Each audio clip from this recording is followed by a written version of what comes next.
Hello friends and welcome back my YouTube channel AR educational hub. तो बहुत सारे student demand कर रहे थे कि सर डॉक्यूमेंट्स क्या क्या रिक्वायर होगी इस बार झारखंड कंबाइंड के एग्जाम के बाद। ठीक है, तो सबसे ज़्यादा इंपॉर्टेंट है कि आपके पास सारे डॉक्यूमेंट्स अवेलेबल होने चाहिए एग्जाम क्लियर होने के बाद, काउंसलिंग के बाद।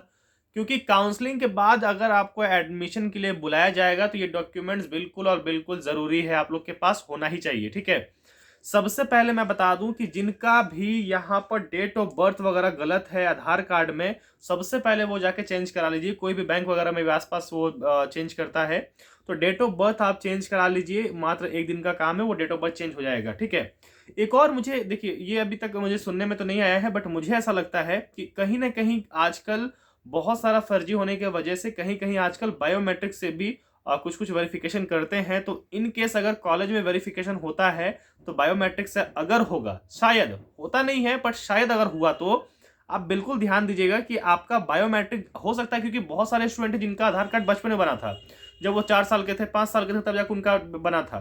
तो फोटो वगैरह भी आप एक बार देख लीजिएगा। ठीक है, और डेट ऑफ बर्थ ये मैंडेटरी है, ये देख लीजिएगा। नाम वगैरह चेक कर लीजिएगा, फादर्स नेम और आपका नेम, जिनका भी कुमार है, वर्मा है, शर्मा है, या फिर जो भी आप टाइटल लगाते हो उसका स्पेलिंग, आपका नाम का स्पेलिंग मैच करता हो आपके 10th और 12th के मार्कशीट से, बिल्कुल और बिल्कुल मैच करता हो, तभी ही बिल्कुल आप क्लियर हो यहाँ पे। ठीक है, उसके बाद 12th का पासिंग सर्टिफिकेट। पासिंग सर्टिफिकेट यानी आपका जो होता है टीसी।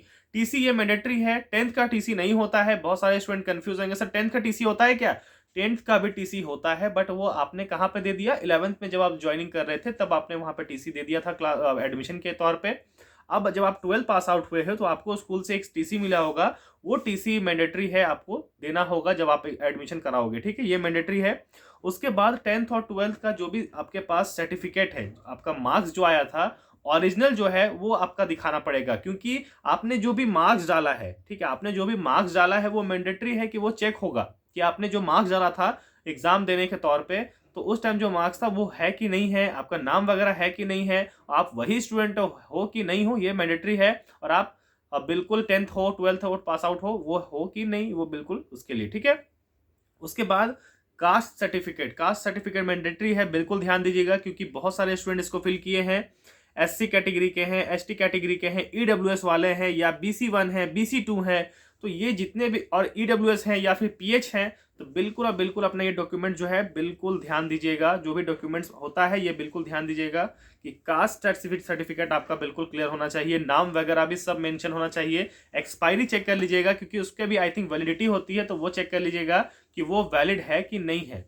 ठीक है, 2022 लास्ट तक भी अगर वैलिड है तो चलेगा। ठीक है, कोई दिक्कत नहीं है। ठीक है, आप नया अप्लाई कर दीजिए। अगर इन केस अगर वहां पे बोलता है कि नहीं मुझे न्यू चाहिए, तो आप उनको बोल सकते हैं कि सर हमने इसको अप्लाई कर रखा है, जैसे ही मिलेगा हम आपको दे देंगे। क्योंकि अब अप्लाई करोगे तो कुछ तो वहां से रिसिप्ट मिलेगा ना आपको, वो दिखा के आप कर सकते हो। उसके बाद इनकम सर्टिफिकेट। ठीक है, इनकम सर्टिफिकेट, आपके फादर का क्या इनकम है उसके लिए इनकम सर्टिफिकेट मैंडेटरी है, वो आपके पास होना ही चाहिए। ठीक है, इनकम सर्टिफिकेट बिल्कुल ध्यान दीजिएगा, जिसको हिंदी में हम लोग आय प्रमाण पत्र कहते हैं। ठीक है, वो मैंडेटरी है।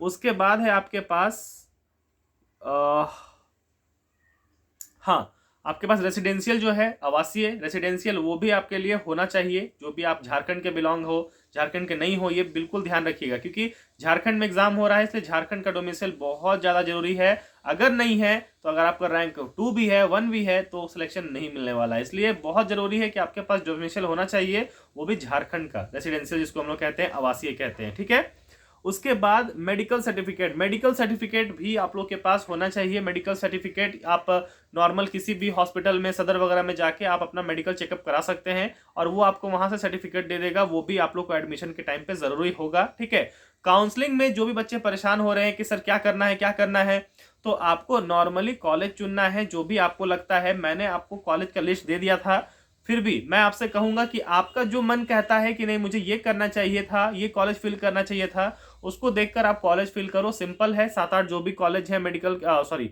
जो भी कॉलेज हैं आपके गवर्नमेंट के, वो आप डाल सकते हो। ठीक है, प्राइवेट कॉलेज भी कुछ चुन सकते हो, तो आपको कॉलेज मिल जाएगा। ठीक है, तो यही डॉक्यूमेंट्स रिक्वायरमेंट है, आपका बहुत ज़्यादा जरूरत है, रिक्वायर्ड है इस डॉक्यूमेंट्स का। तो बिल्कुल जिनके पास नहीं है वो क्लियर कर लीजिए। ठीक है, वरना फिर एडमिशन के टाइम दिक्कत होगी। ठीक है, मिलते हैं आप सभी नेक्स्ट वीडियो में। जो भी चैनल से जुड़े हुए हैं, चैनल को सब्सक्राइब करके बेल आइकन प्रेस कर लीजिए, और बिल्कुल टेलीग्राम ग्रुप ज्वाइन कर लीजिए। धन्यवाद।